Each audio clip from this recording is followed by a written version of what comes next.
del gran Javier Milei, nuestro futuro presidente.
Impresionante, vamos a ver.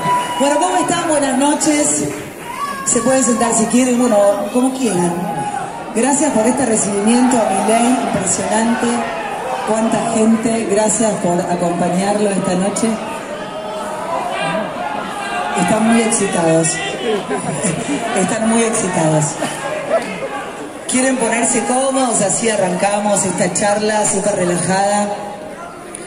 Les quiero contar antes que nada que Javier me propone presentar este libro. Hacemos un poquito de... Yo sé que están excitados y felices, pero así lo escuchan a Javi. Así hablo menos yo y habla él. Hasta que le diga hola a todos. Les decía que Javi me propone presentar El Camino del Libertario, que acá lo tengo, pero tienen ustedes también ahí, que les voy a filmar varios libros.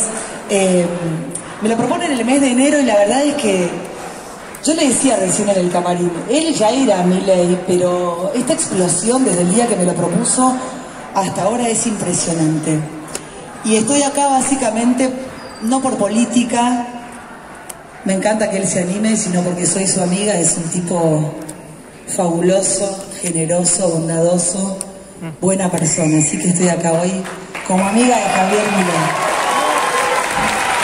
Es un placer ser amiga de un tipo con convicciones, con ideales y sobre todas las cosas con valores. Y eso es algo que rescato profundamente, sobre todo en el mundo de la política. Sí, pueden aplaudirlo, por supuesto.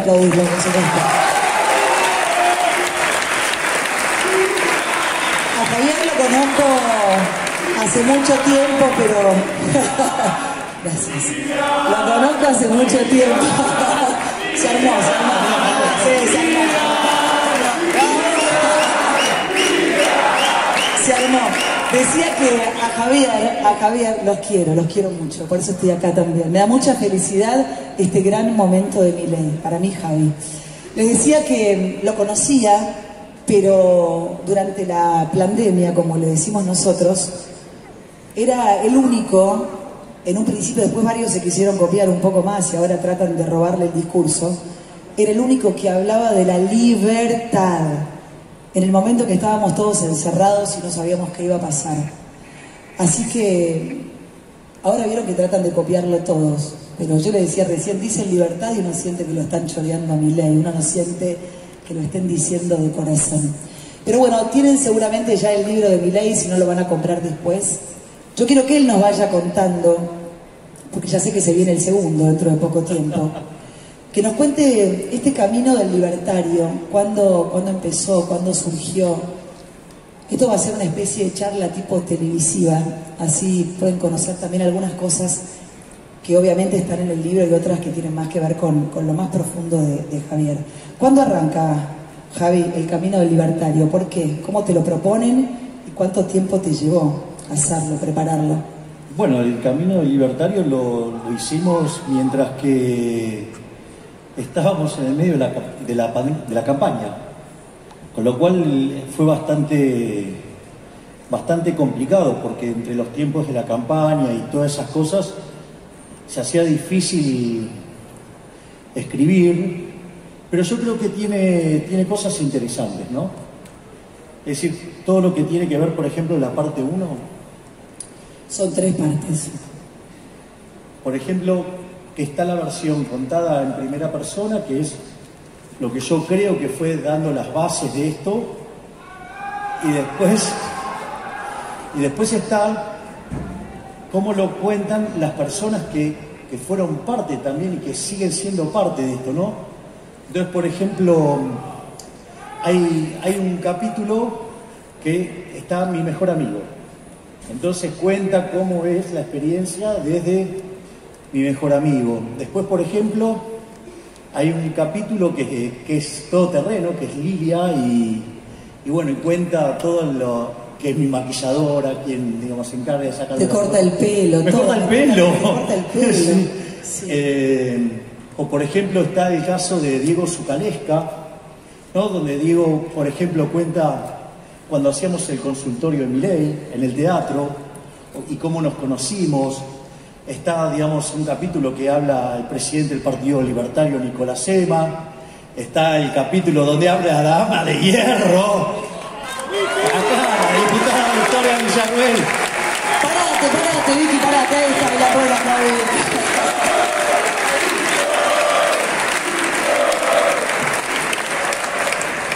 Hay un capítulo, por ejemplo, que está Ramiro, que cuenta Ramiro Marra, que la salida no es Ezeiza, la salida es la libertad. ¿Dónde está, Marra? ¿Dónde estás? ¿Dónde está Ramiro?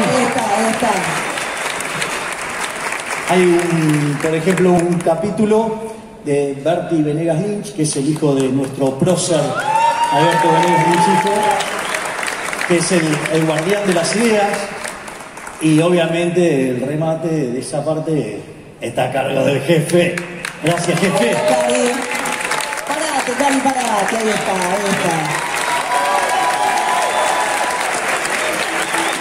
Javi, aprovechando que la nombrás a Cari, yo creo que la primera vez que hablaste de Cari así públicamente fue en mi programa. Yo les cuento que a mí me conmueve mucho el vínculo que tiene, que además es súper criticado. Cuando te quieren molestar, te molestan con tu hermana, porque tenés perro, bueno, una locura. Pero quiero que hables de este vínculo que tenés con ella. Hoy veía algunas notas en los diarios hablando de la mujer detrás de Milei. ¿Qué significa tu hermana en tu vida? Y además es el cerebro, de verdad, de todo esto detrás tuyo. Debe ser muy difícil, ya tu vida no es la misma, y si se cumple lo que soñás, se te llenan los ojos de lágrimas, si se cumple lo que soñás...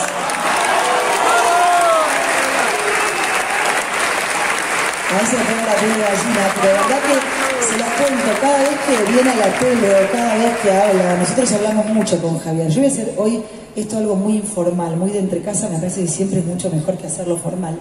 Pero lo que te pasa con tu hermana, cómo tu hermana cuando te estoy entrevistando, bueno, pasará en todos lados, te está mirando, vos la mirás y sabés lo que te va a decir, lo que está pensando. Son hermanos bastante atípicos en general. ¿Qué pasa? ¿Cómo es ese vínculo con ella? Aunque no parezca, soy el mayor. No pareces, no pareces, claro. Bueno, ¿cómo es? El tema es ¿Fue siempre así? No, fue más hacia adelante en el tiempo, pero la realidad es que, y yo lo cuento ahí en el libro, que en mis peores momentos solo estuvieron Cari y Conan. O sea, había un momento, yo lo describo así, yo estaba en el piso y parecía que se sacaban números para patearme la cabeza. Y en esos momentos tan difíciles, la verdad que los únicos que estuvieron siempre conmigo fueron Cari y Conan. Por eso, digamos, o sea, siempre el reconocimiento es a Cari y a Conan. O sea, obviamente que, bueno, después... Pero contanos un poco más, o sea, hay mucho más que eso. No, bueno, después hay algo que... Yo lo conté en tu programa. Yo expliqué que lo mío era la divulgación, que básicamente ustedes lo que ven es una proyección de alguien más grande. Yo hice el paralelismo, tío, por favor, sabiendo la distancia, ¿no? Que Moisés era un gran líder.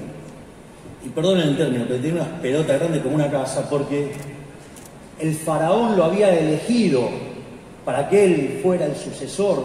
Digamos, él construía las pirámides, él era un líder militar impresionante. Y nada, y él cuando se entera que era judío, le dice al faraón que él era judío. Y decide irse con su pueblo. Es decir, prefiere tener que soportar las miserias de la esclavitud antes que disfrutar los frutos de la corrupción del imperio egipcio. Y desde ahí, digamos, o sea, Moisés, digamos, termina, digamos, a la postre liberando al pueblo judío, pero Moisés no era bueno divulgando. Lo de Moisés no es, o sea, para que no lo sepa, digamos, Moisés era tartamudo. Entonces, el uno que hace, le manda a Aarón para que divulgue. Y esa es la realidad. Cari es Moisés y yo soy Aarón, nada más. Nada más y nada menos. Te mira y se ríe. Milei es el enemigo de la corrección política. A mí me causa mucha gracia ver ahora muchos políticos tratando de ser disruptivos y decir cosas que no encajan y que no sienten. Recién le decía a mi amigo Milei que es muy loco lo que viniste a hacer, sobre todo con la gente más joven, que no vienen por un chori. Hace un rato nos mandábamos mensajes con Javier de toda la gente joven que estaba en el subte tratando de ingresar para venir a verte. ¿Qué te pasa a vos? Porque el otro día también ponía en la tele a un señor de casi 70 años en un piquete diciendo, cuando le pregunta a Helmut a quién va a votar, Alberto y a Cristina, y él dice a Javier Milei. ¿Qué te pasa sobre todo cuando la gente joven, cuando un tipo que tiene 70 años y está hinchado las pelotas porque lo robaron durante toda su vida, le robaron su futuro a él, a sus hijos, a sus nietos? ¿Qué te pasa y qué responsabilidad debes sentir cuando ves que sos la esperanza de un montón de gente y de una generación, como vemos acá Iñaki, a su mujer Eugenia, cuando ves estos chicos inteligentes, brillantes, que dicen yo apuesto a Milei, el miedo a no defraudar, pero sobre todas las cosas, hoy en día generarle esperanza a las personas es algo muy conmovedor en un mundo tan reventado. Bueno, el tema de los jóvenes es fundamental en todo esto. O sea, el rol de la juventud es muy importante, para mí es el gran determinante. Y ahí hay un trabajo enorme que hicieron ellos. A ver, ¿por qué arrancó como un movimiento de jóvenes? Porque esa es la primera pregunta, ¿no? O sea, en general, los jóvenes son rebeldes contra el statu quo. Es decir, o sea, ven y le dicen, no, esto es así porque es así. No es así porque es así. Y vos preguntás, y es por qué, y por qué, y por qué. Aparte, un país que lleva 100 años de decadencia como Argentina, el por qué está más que habilitado, ¿no? Y en ese sentido, cuando vos mirás, por ejemplo, la plataforma de todas las estructuras grandes de partidos, aunque no lo crean, todos tienen algunos puntos del manifiesto comunista. Es decir, la corrección política en Argentina es socialismo, es socialista. O sea, tomamos como cosas que no podés decir esto porque eso está mal. No, ¿cómo que está mal? No está mal. O sea, ¿por qué está mal? O sea, la pregunta es ¿por qué? ¿No? Y ellos, entonces, naturalmente se hacían esas preguntas y se encontraban con una muralla de socialismo. Y obviamente, entonces, la rebelión natural es liberal. Pero no solo se quedaron en eso, sino que además tienen un activo que para muchos, o sea, decirlo así, va a ser un espanto, pero es que tienen menos tiempo de exposición al lavado de cerebro de la educación pública. Es decir, la educación pública es una máquina de lavar cerebros. De adoctrinar. Exactamente. Entonces, te viven adoctrinando. O sea, una de las cosas que, por ejemplo, en una nota que me hicieron ayer, en un medio yo digo, si hay algo que les puedo asegurar es que en mi gobierno no va a haber marxismo cultural. Y sí, un aplauso, por favor. Por favor. Una de las cosas... El Ministerio de la Mujer. Claro, y una de las cosas que termino complementando es, yo no voy a estar, o sea, yo por ser rubio, de ojos celestes, hombre, o sea, no voy a estar pidiendo perdón por tener pene. O sea, yo no tengo por qué sentir vergüenza de ser un hombre blanco, rubio de ojos celestes. Es decir, yo no le voy a conceder nada al marxismo cultural. De esto ya saben que el Ministerio de la Mujer pista, porque la única igualdad que hay es la igualdad de la vida. Las mujeres no somos víctimas, no somos víctimas. Yo no me siento menos que un varón de ninguna manera. Vaya testimonio que tenemos acá. Querido, ¿sos el francotirador? Sí, cerra, por favor. Sí, porque entonces eso también ayudó. Después hay otro elemento que para mí también es importante, es el tema de las redes. Vos un profesor te está adoctrinando y vos lo que te está diciendo no sé, te metés en YouTube y buscás sobre ese tema y te das cuenta que te están mintiendo o dicen otra cosa y vas y confrontás a tu profesor. Y esto yo lo conté también, un profesor de la Universidad de Buenos Aires, ¿sí?, que tiene 35 cursos de economía, un día se encuentra con un amigo mío, liberal, pero un liberal más acorde a las formas que habitualmente la gente reconoce en el pasado de los liberales. Entonces, claro, creyó que era de los que estaban confrontados conmigo, y le cuenta que él había bajado la orden a sus 35 cursos, que a todos los que mencionaran a Milei había que perseguirlos, había que bulinearlos y había que empujarlos hasta que abandonen la materia y si aún así resistían, bocharlos. Y eso, digamos, o sea, acá hay varios que saben lo que es ese tipo de persecución, o sea, o que te planten profesores en otras cátedras para agredirme, digo, cosa que hizo la Universidad de Belgrano, motivo por el cual renuncié. Entonces, en ese contexto, a lo que voy, es que ahí apareció el core, ¿no? La parte fuerte.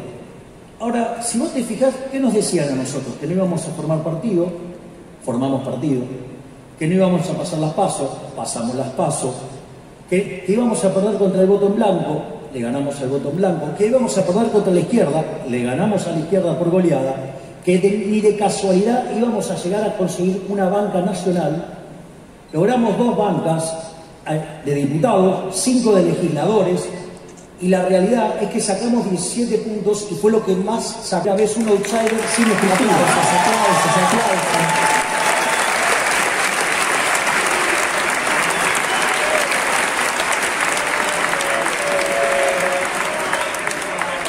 Entonces, cantito, dale, meta cantito. Entonces, ¿qué es lo que pasa? Ahí está el rol de la juventud. ¿Por qué está el rol de la juventud? Porque vino... A mí me emociona muchísimo lo que pasa con la gente joven y vos. Me emociona profundamente. Bueno, pero es que ellos tienen una gran responsabilidad. Pero además, ¿sabes por qué me emociona? Te interrumpo porque uno entrevista a políticos y los conocemos hace mucho tiempo. Javier es el mismo que viene en la tele, que viene acá, que te llama por teléfono, es un amigo presente, es un tipo que no miente, la verdad no miente, y encontrar un político que no mienta es único. Sos el francotirador, te decía antes, de la casta y de los privilegios. Y eso es para valorar, va en contra de todo, políticamente incorrecto. Si hablaba de los cuartos, porque está buenísimo, que empecemos a despertar, a escuchar otras voces. Y hay que tener huevos, Milei, ¿eh? Te suspendieron el otro día la matanza. Eso para los que dicen que somos kirchneristas, nos voltearon un acto en la matanza. ¿Sos vos llenando la matanza? ¿Cuánta gente pensaba que lo van a meter? Vamos a meter, y vamos a ir, y vos estás con propiedad. Donde hay quilombo, ahí estoy yo, obvio. Hoy me decía Javier que me empieza a impresionar. Bueno, todo el mundo, los políticos, de verdad, la casta, la palabra libertad ya la tienen, la dolarización, no sé qué, menos del Banco Central, están agarrando viaje con todo, pero uno, no sé si les pasa a ustedes, que ya empieza a hacer un zapping en la tele o escuchar la radio, y a la gente que le ponen un micrófono, la gente empieza a decir libertad, nuestros derechos, la seguridad. O sea, tengo la sensación de que empezamos a empoderarnos todos. Y el otro día le decías a Fantino algo muy interesante, que era para qué querías vos el poder. Y ningún político hoy en la Argentina puede decir que el poder lo quiere para lo que vos decís. Recordalo porque ahí, es muy emocionante. Ahí, cuando estamos hablando con Alejandro del tema de la felicidad, a quien yo le doy un lugar especial en el libro, eso, sí. Porque, digamos, o sea, yo venía haciendo todos canales de cable, nunca había entrado al aire. También hay todo un apartado, digamos, donde hablo de Mauro Viale, que en paz descanse, que tanto lo quiero. Porque para mí sí ¿Qué te pasa con Mauro Viale? ¿Por qué ese amor? Mira, porque un día, viste que yo tengo el top de llegar temprano. Sí, yo arranco a las 9 y ya está, no sé, digo, Javi, me da vergüenza, mi historial es largo. No, me quedo ahí, y decís, uy, es largo, sí. Me fascina la puntualidad. Justo ese día yo estaba llegando 1 hora antes y dije, bueno, me quedo por ahí.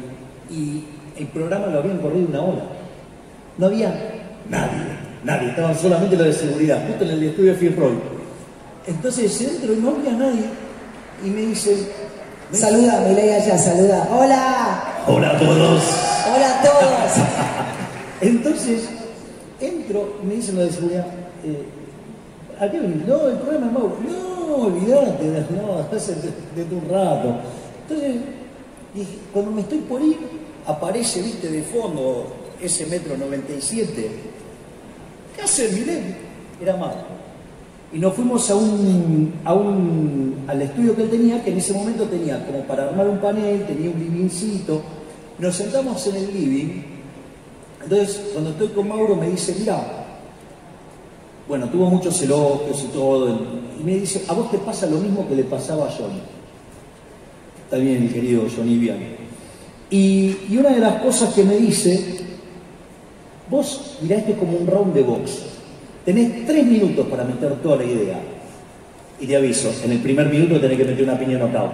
O sea, ¿por qué? Porque si ustedes se fijan, yo lo llamo también a veces la estrategia de los zócalos. Una de las cosas que pasa cuando voy, ¿qué tenés? Un montón de zócalos. ¿Por qué? Porque yo te tiro una idea, queda encapsulada en un minuto, y si vos querés la agarrás y seguís. Y si no, por otro lado, esa es la realidad. Y en ese sentido, ahí también yo no solo que hago un reconocimiento a Mauro Viale, hago el reconocimiento a Alejandro, y ese día fuimos trending topic número 1 a nivel mundial. También hago un reconocimiento a una persona, digamos, o sea, no sé si le va a quedar simpático, pero digo, ya sabe que lo estoy escrachando últimamente, en el buen sentido. Yo trabajé 15 años en un grupo que se llama Corporación América, que pertenece a Eduardo Urnequian, pero yo, digamos, la primer parte de mi estadía ahí, interactuaba con una persona que se llama Daniel Simonuti, que obviamente, digo, el CFO, o sea, el Chief Financial Officer, o sea, el que maneja la torta, vamos. Entonces se imaginarán la cantidad de gente que lo venían a ver, porque como Eduardo es muy creativo, tiene siempre muchos proyectos, entonces mucha gente lo iba a ver a Daniel. Y claro, yo, digamos, como economista explicaba todo largo. Y un día, entonces siempre me dejaba hasta último tiempo, como momento de la noche, porque digo, o sea, llega un momento que ya estaba cansado y se iba y yo tenía que esperar al otro día. Y entonces un día me agarra y me dice, mira, ¿sabes lo que pasa, Javier? Que es una falta de respeto. Yo me quedé duro, ¿cómo una falta de respeto? Me dice, pues yo no tengo tiempo, o sea, ¿cómo me vas a explicar todo tan largo? Y ahí yo dije, acá hay que buletear. Entonces yo le pasaba los títulos y si le gustaba, y avanzábamos y si no lo tirábamos. Lo mismo que en la tele. O sea, con lo cual, digamos, el primer gran maestro, digamos, o sea, digamos, es alguien que casi nadie conoce, yo lo cito en el libro, que es Daniel Simonuti. Después, obviamente, cuando empecé a tratar con Eduardo, si Daniel no tenía tiempo, imagínate Eduardo, con lo cual, y claro, una de las cosas que pasó es que yo, o sea, esto es muy divertido, todo el mundo se le trata, digamos, cuando Eduardo lo llama, trata de quedarse en la oficina. Yo me paraba en la esquina, le daba los tips y me iba. Entonces, cuando me agarró la mano, me decía, ahí, o sea, vos porque vas a sentar. Y fíjate, ¿no? Todos se querían quedar. Y en el fondo es esto que vos mismo estás diciendo. O sea, pasa lo mismo que con el tema del poder. Es decir, yo, digamos, o sea, cuando pido el voto, no pido para que me den el poder, es para devolvérselo a ustedes. ¡Vamos!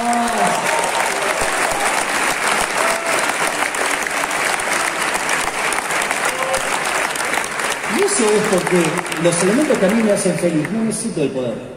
Porque para estar con Cari, para estar con Conan, Murray, Milton, Robert y Lucas, o sea, para hacer economía, no necesito el poder. O sea, me basta con ser yo mismo. Y quiero volver a un tema porque esto está muy ligado con nosotros dos. A ver, no tiene que ver con el... No cuentes lo nuestro. No.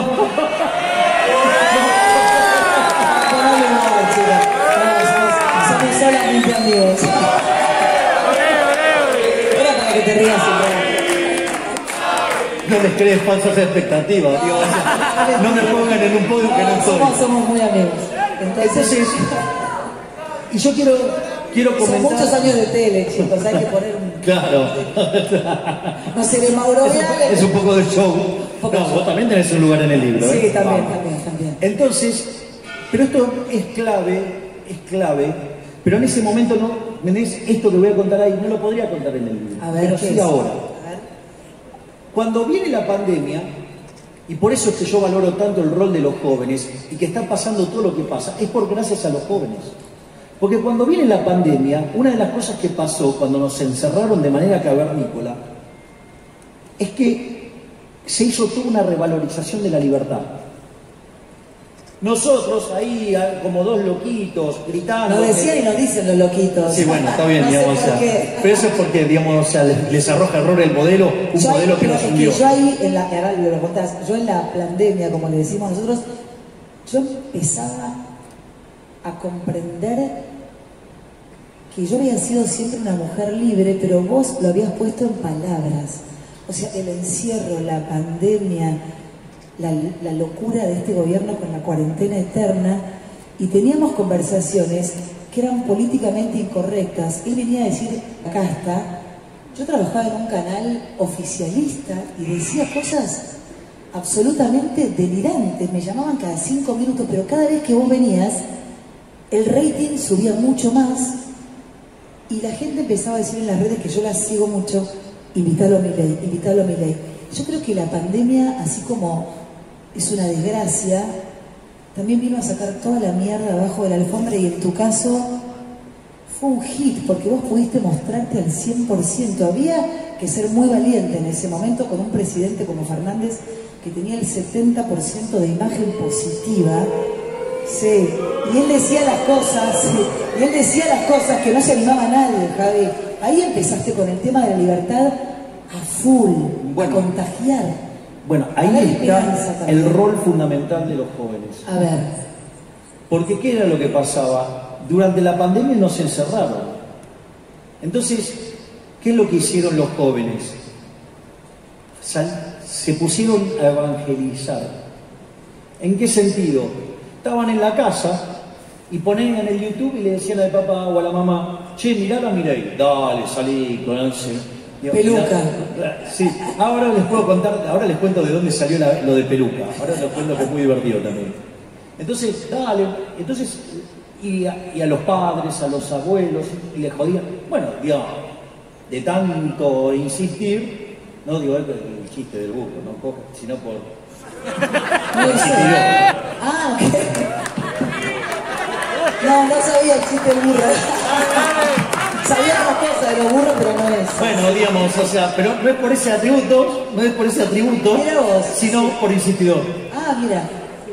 Entonces, tanto, que empezaron a meterlo dentro de los hogares.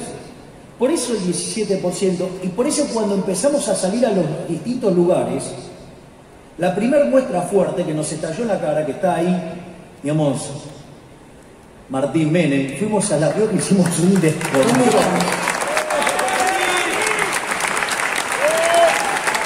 Sobrino del mejor presidente de la historia argentina. Le veía la cara conocida, pero de acá con la luz es difícil.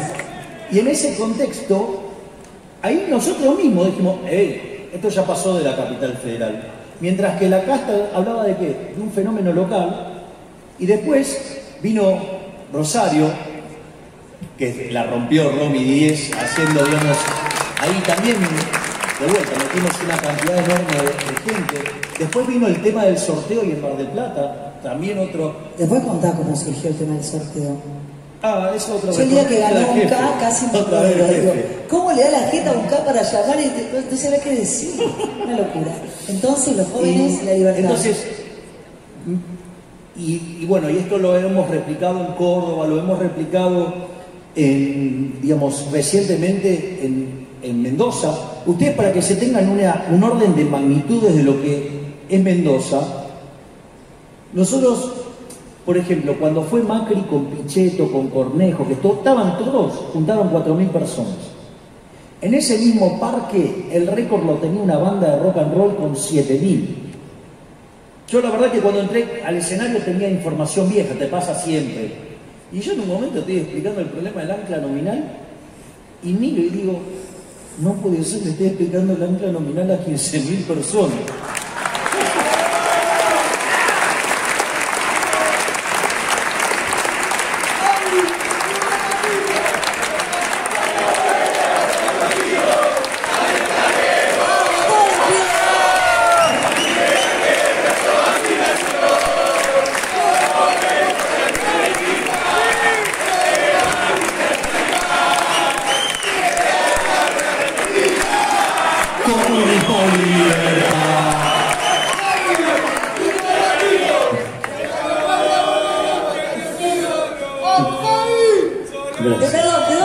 ¿De dónde son? Yo soy de San Miguel. De San Miguel. Muy bien. Vamos a hacer lío por todos lados. Vamos arriba. Entonces, vos imaginate.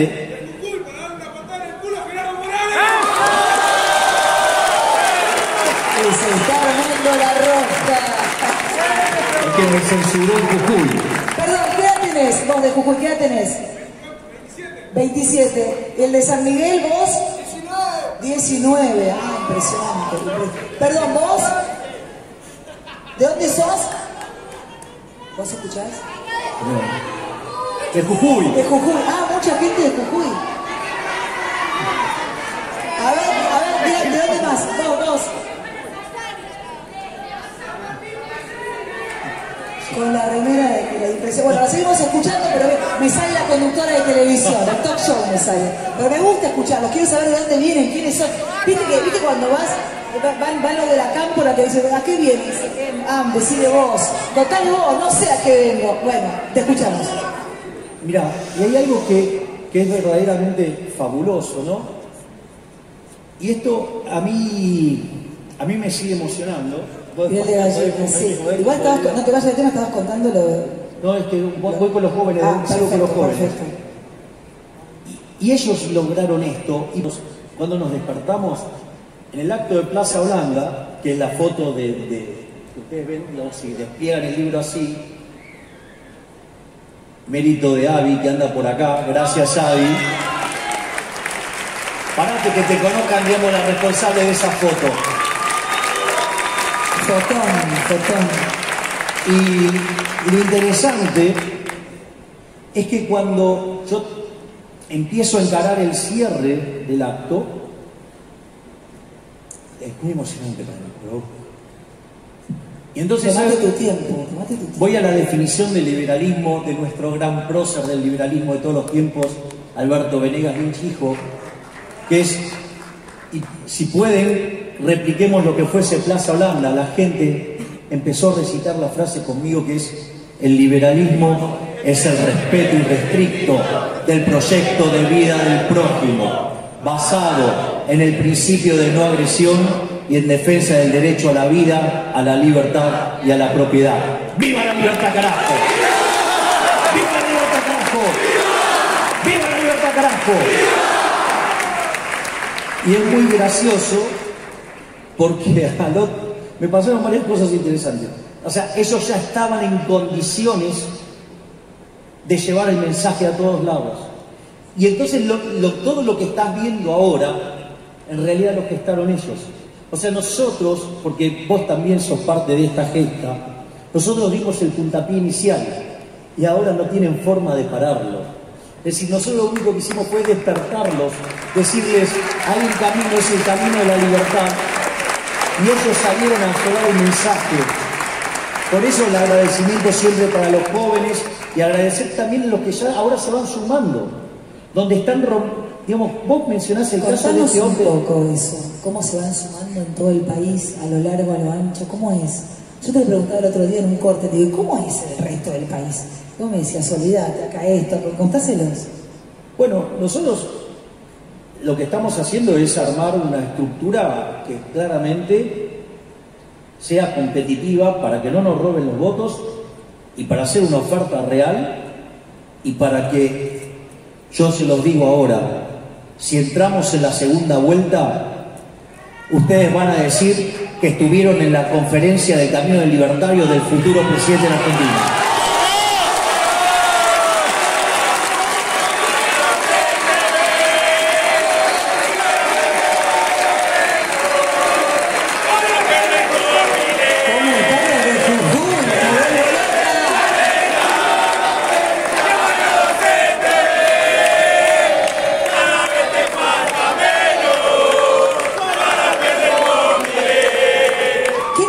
Cuando los escuchás, ¿qué te pasa? ¿Qué sentís? Es una gran responsabilidad, además, ¿no? Así como está bueno y genera mucha responsabilidad y es muy lindo, es saber que después vienen más operaciones. ¿Más operaciones? ¿Cuáles fueron las peores operaciones que te hicieron? Bueno, hay varias cosas muy graves. ¿Graves? Sí, graves. O sea, hay una que tiene que ver con ese mismo día.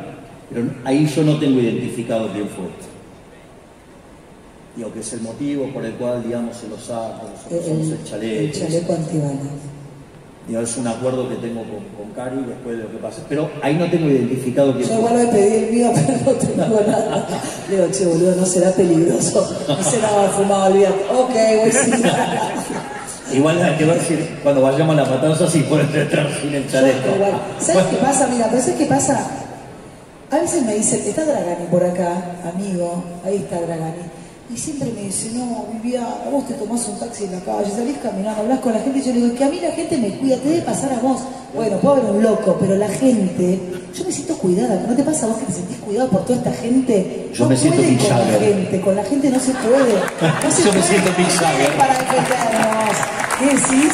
Porque yo me siento Mick Jagger. ¿Te sentís Mick Jagger? Claro, a ver, ¿te has puesto?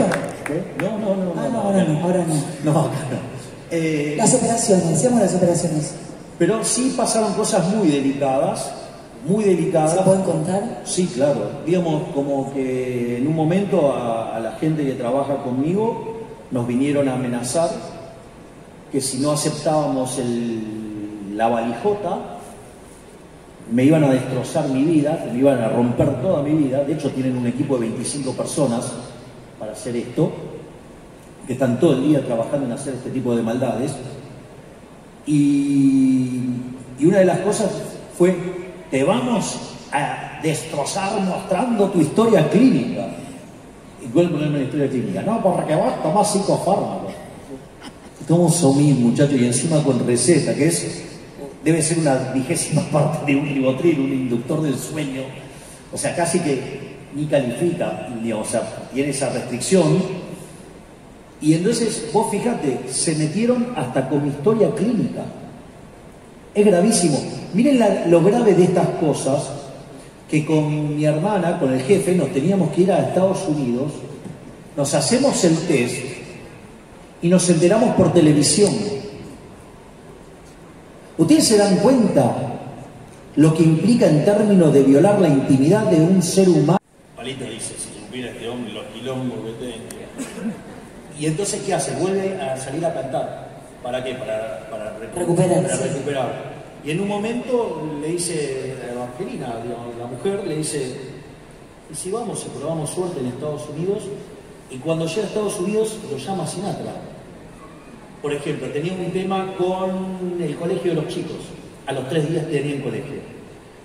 Y en ese sentido le preguntan a Palito, ¿qué querés hacer? Y ahí es cuando le dan la plata, él arma la productora y ahí como que se recompone y sale a flote. Es decir, una experiencia de vida fenomenal, al margen del origen que él traía, ¿no? Es decir, exactamente, para que se den una idea, él viene desde Tucumán a Buenos Aires para jugar al fútbol y cuando está trabajaba en un almacén de un griego que, como él no tenía dónde vivir, lo hacía en el sótano y le cerraba el sótano. Y después trabajó como cafetero, porque necesitaba cafetero salir, de la radio, claro. Y después, digamos, terminó siendo una estrella. Una estrella. Digamos, por eso, digamos, lo pondero, ¿no? Por ese esfuerzo, por ese trabajo. Y lo mismo pasa con algo parecido en otra dimensión de Julio Iglesias. Julio Iglesias era arquero del Real Madrid. Y en un partido le rompen una pierna y no puede jugar más. Y como la recuperación era larga, le dan una guitarra. Bueno, es Julio Iglesias. Entonces, por ejemplo, abracé la economía por las razones incorrectas y me apasioné en el medio de la hiperinflación de Alfonsín, pues yo veía que los precios subían. Yo estudiaba que la cantidad demandada bajaba y en realidad veía que pasaban las chicas remarcando con unas pistolas los productos. Esto es una cosa súper antigua, pero el código de barras que ven ahora lo pusieron en ese momento porque no hacían abasto a remarcar. Y en ese contexto es que yo ahí decido dejar de jugar al fútbol. Yo estaba en el plantel profesional de Chacarita y decido dedicarme a estudiar economía. Y a los 20 años escribo mi primer artículo académico que se llama La hiperinflación y la distorsión en los mercados. O sea, eso es lo que tiene que ver con el tema de la economía. ¿Y libertario? Y libertario me hice en el año 2013. Yo, digamos, o sea, estaba yo era especialista en crecimiento y yo veía las series que implicaban rendimientos crecientes y decía, pero escuchame una cosa, o sea, esto implica estructuras concentradas de mercado y para la teoría económica. Eso está mal. O sea, ¿y cómo puede ser algo que multiplicaste la población por 7, 8 veces, que bajaste la pobreza extrema del 95% a 5% previo a la pandemia? ¿Cómo eso puede ser malo? No tenía sentido. Y ahí mi artículo de Murray, Newton, Rothbard, por eso uno de mis hijitos se llama Murray. Bueno, entonces por Milton Friedman, Robert por Robert Lucas y Lucas por Robert Lucas, obvio. Bueno, está Conan, ¿no? El guerrero bárbaro. Patas biónicas. Y en ese contexto, una de las cosas que pasa, una persona que trabajaba conmigo, que después es uno de los autores de Política Económica contra el Reloj, que se llama Federico Ferrell y Massa, me pasa un artículo de Rothbard que se llama Monopolio y Competencia. Yo lo leo, termino de leer esas 140 hojas, no me olvido más, me lo leí después de un almuerzo, y dije, todo lo que estuve enseñando de estructuras de mercado, durante 25 años estuve equivocado. Y hay 23 años para ser exacto. Entonces, porque yo doy clases desde los 20, y ahí me fui a una editorial, que es Editorial Unión, que tengo muchos libros publicados con ellos, y tienen todos los libros de los austríacos. Y fui y me compré como 30 libros, hasta que no me quedó más plata solo para el taxi, y volví a mi casa, dejé los libros, saqué plata, saqué la cuenta para comer, viajar al otro día, y me compré más libros. Y así empecé a leer a los austríacos, y es un camino de ida, o sea, me volví liberal libertario, de lo cual estoy absolutamente orgulloso. Y después, bueno, o sea, en un momento el avance de la censura de este gobierno me impulsó a meterme, porque, ¿sabes? Te cuento algo. Me acaba de hacer el jefe que tenemos que ir cerrando, así que esta es una linda respuesta casi final. Es un lindo remate. ¿Saben qué? La batalla cultural es importantísima, pero no hay que descuidar la batalla política. Será muy linda la hinchada de Boca que hoy eliminó a Racing, el equipo, justamente el equipo de ese señor. O sea, entonces, ¿sabes lo que me di cuenta? Mirá, yo cuando iba a la cancha los goles lo hacía a Palermo, el seleccionado argentino lo hace Messi. Te tenés que poner los cortos, los botines y salir a patear. ¿Por qué? Porque si no los políticos de porquería, ladrones, se los van a llevar puesto.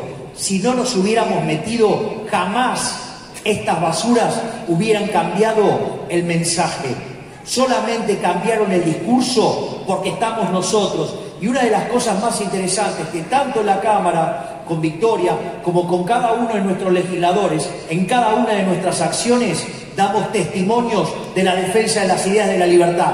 Y eso es lo que está haciendo que la casta tenga miedo. ¡Viva la libertad, carajo! Bueno, Miguel, un placer. Gracias a todos. ¿Vas a firmar ejemplares ahora? Sí, tengo que firmar 250. Suerte. Pobre mi mano. Pobre tu mano. Un placer, un aplauso para cerrar esta noche hermosa con Javier Milei. Gracias a todos por haber venido, a todos, hay gente de todo el país. Muchísimas gracias. Ahí está. El camino del libertario. Con un cantito cerramos. Vamos, lo de Jujuy, vamos, lo de Jujuy. Vamos, arranquen ustedes. Gracias a todos y buenas noches. Un placer. Gracias.